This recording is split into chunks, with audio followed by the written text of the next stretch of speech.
ka don ngam lo kanu vai ni le tu idel lo chuan e kana atlei thi si lo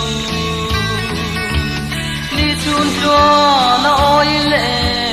tranga ka pona ma se kanem zo lo ve nun tui ngai a lo tra pe lo ho thuai thuai lo ho thuai thuai langa rua pui asure sa kilam peng ron zola lo ho thuai thuai am se mi zoi lai lao a tra pe kanu kanu lo ho thuai thuai ma se tuan tul vang yan mo kir zai re lo kan som pang hun lam zo in liam zai re la angur nun yang kan le na min mangai vangin trai leng te po zoi lovin million san sun ni tin lo ho thuai thuai lo ho thuai thuai langa roa pui asure sa kilam pe ron dola lo ho thuai thuai am se itoi lai nau a tra pe kanu kanu lo ho thuai thuai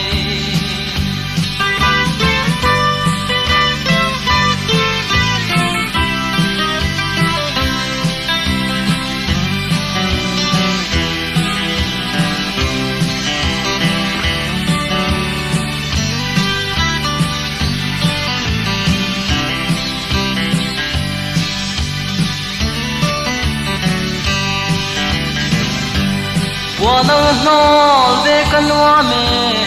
o thei tang ni se ni tin na liam san hi ban zai re tola min om lai choi lai na angur nun yangin chu tin moi sai lek te tin lai tui ang tam nge yang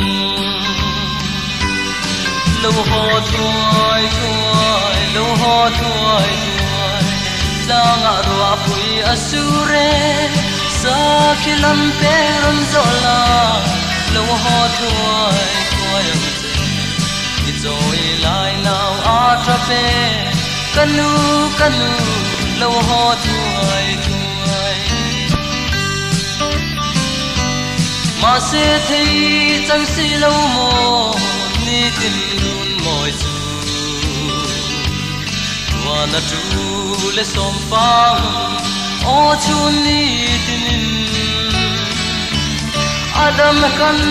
hau ze langa chung kwa nu zaran sia lang ka si len hun chuan adam ni tong nge yang lo ho thuai thuai lo ho thuai thuai langa roa pui asure sa kilam pe ron zola lo ho thuai thuai am se izoi lai now a tra pe kanu kanu lo ho thuai thuai